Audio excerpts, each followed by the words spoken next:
क्या आप जानते हैं कि इंडिया का फुल फॉर्म क्या है या भारत का फुल फॉर्म क्या है?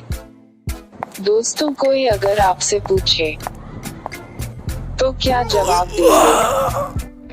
दोस्तों, वास्तव में इंडिया का कोई फुल फॉर्म है कि नहीं? चलिए जानते हैं बिना देरी किए।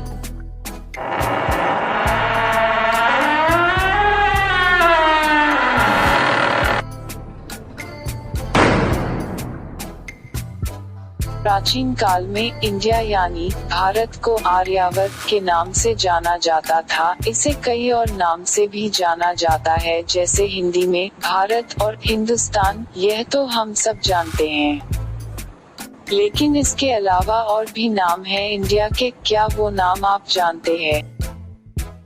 नहीं तो बने रहिए हमारे साथ। भारत का नाम सिंधु शब्द से लिया गया है, जो खुद संस्कृत के सिंधु शब्द से लिया है। सिंधु एक नदी का नाम भी है। यूनानियों ने सिंधु नदी के दूसरी तरफ के देश को इंडोई के रूप में संदर्भित किया और इसे बाद में इस नाम को इंडिया के रूप में बदल दिया गया। इंडिया का ऑफिशियल पूरा नाम रिपब्लिक ऑफ इंडिया है। हिंदी में कहें तो भारत गणराज्य। दोस्तों, वास्तव में इंडिया का कोई भी फुल फॉर्म नहीं है। असल में इंडिया एक एक्रोनिम है ही नहीं, इसलिए इसका कोई भी फुल फॉर्म नहीं होता है। भारत का नाम इंडिया इसलिए हुआ क्योंकि भारत से होकर फेमस नदी सिंधु या इंडस बहती है, जिसके कारण कि पर्शियन लोग हमें हिंदुश भी कहते थे, चूंकि वो पहला लेटर एस को एच उच्चारित करते थे।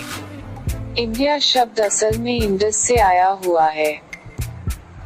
क्या आप जानते हैं, कुछ लोग दिलचस्प और मजेदार नाम के रूप में इंडिया का इस तरह का फुल फॉर्म बताते रहते हैं। Independent national democratic intelligent area, independent nation declared in अगस्त।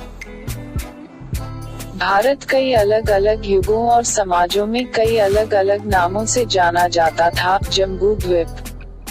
जम्बूद्वीप एक भारत का प्राचीन नाम है, जिसका शाब्दिक अर्थ है जम्बू वृक्षों की भूमि, और इसे विभिन्न धर्मों के विभिन्न धार्मिक ग्रंथों में पाया जाता है। हिंदू धर्म, बौद्ध धर्म और जैन धर्म। जम्बू या जम्बुल का अर्थ है भारतीय ब्लैकबेरी और द्वीप का अर्थ है महाद्वीप। नाभि वर्षा। जैन ग्रंथों में भारत देश को नाभि के देश के रूप में जाना जाता था। नाभि, जो कि जैन तीर्थंकर ऋषभनाथ के पिता व एक चक्रवर्ती राजा थे। प्राचीन हिंदू ग्रंथों को देखें तो उसमें नाभि वंश की एक अलग परिभाषा दी गई है। हिंदू ग्रंथों के मुताबिक नाभि शब्द का अर्थ है ब्रह्मा की नाभि व वर्ण का अर्थ होता है देश।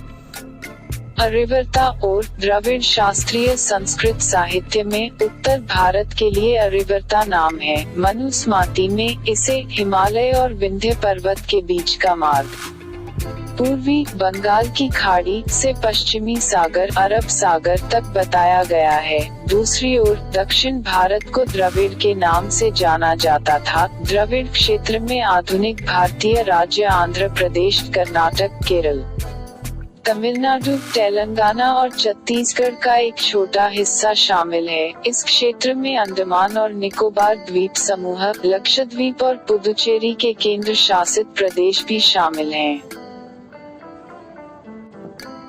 भारतवर्ष। भारतम शब्द भारतवर्ष को पहले विष्णु पुराण में देशवरुण के रूप में उद्धृत किया गया है, जो समुद्र के उत्तर में स्थित है और बर्फीले पहाड़ों के दक्षिण में भारतम कहा जाता है। वहाँ भरत के वंशज रहते थे और वहाँ भरत को पौराणिक वैदिक युग के राजा भरत के रूप में संदर्भित किया जाता है। भारत में भारत का आधिकारिक नाम भारत भारतवर्ष का संक्षिप्त रूप है, जहाँ भरत को वैदिक युग के राजा भरत के नाम से जाना जाता है।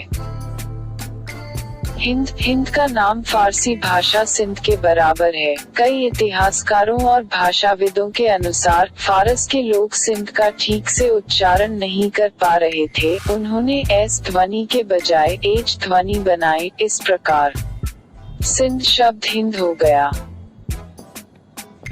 हिंदुस्तान। 11वीं शताब्दी में मुस्लिम विजेता अपने भारतीय प्रभुत्व को हिंदुस्तान कहते थे। हिंदुस्तान का अर्थ है हिंद की भूमि। अल हिंद कुछ अरबी पाठ में भारत को अल हिंद के नाम से जाना जाता है, जिसका शाब्दिक अर्थ है हिंद।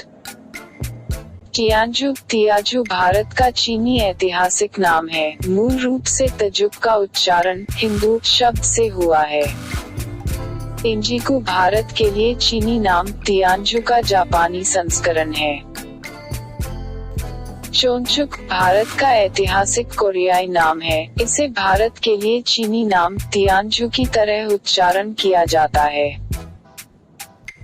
शेंडू सिमा कियान की शिजी द सेवन के रिकॉर्ड्स में भारत को शेंडू के रूप में उल्लेख किया गया है। संभवतः सिंधु शब्द का विरूपण टियांदू हो हांसू या बुक ऑफ द लेटर हान में। चीनी अदालत के दस्तावेज में हान राजवंश के इतिहास को 6 से 189 सी तक कवर किया गया है। भारत को तियांदू के रूप में जाना जाता है। यिंगतेजिया नाम भारत का एक और ऐतिहासिक नाम है जो कुछ के चीनी राजवंश के अभिलेखों में पाया जाता है। वुसनजू चीन में भारत को वुसनजू भी कहा जाता है, जिसका शाब्दिक अर्थ है 5 भारत। भारत 5 प्रमुख क्षेत्रों में विभाजित हो सकता है: मध्य, पूर्वी, पश्चिमी, उत्तरी और दक्षिणी भारत।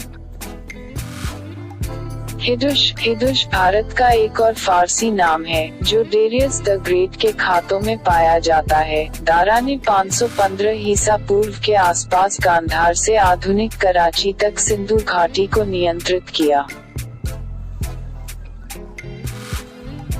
होडू भारत के लिए बाइबल हिब्रू नाम है। इसका उल्लेख एस्ते की पुस्तक में किया गया है, एस्ते 1:1 में। अहाउसेरस जेरेक्स को होडू भारत से इथियोपिया तक के 127 प्रांतों में राजा के रूप में वर्णित किया गया था। इंडिका प्राचीन यूनानी इतिहासकार, राजनयिक और खोजकर्ता मैक्सथनीज ने भारत को इंडिका के नाम से पुकारा। उनकी लोकप्रिय रचना इंडिका मौर्य साम्राज्य का एक लेखा जोखा है। मूल पुस्तक अब खो गई है, लेकिन इसका टुकड़ा बाद के ग्रीक और लैटिन ग्रंथों में बचा हुआ है। वुयिन प्रसिद्ध चीनी बौद्ध विद्वान जुआनजेन द्वारा भारत को दिया गया नाम है। वह भारत में अपनी 17 साल की यात्रा 629 से लेकर 645 सीई के लिए प्रसिद्ध हुए। वुयिन शब्द का अर्थ है 5 इंडियाज। इंडो भारत गणराज्य के लिए इंडो वर्तमान जापानी नाम है। यिंदू भारत के लिए वर्तमान चीनी शब्द है और यह हिंदू या सिंधु से लिया गया है। सोने की चिड़िया एक तारीफ के रूप में लिया जाने वाला नाम है, शाब्दिक रूप से गोल्डन स्पैरो। भारतीय स्वतंत्रता सेनानियों द्वारा भारत के लिए अपनी समृद्ध और उच्च संस्कृति के लिए दिया जाने वाला एक लोकप्रिय शब्द है। शोभायात्रा का उपयोग स्वतंत्रता सेनानियों द्वारा भारतीय आत्माओं के मनोबल को बढ़ाने के लिए दिया गया था।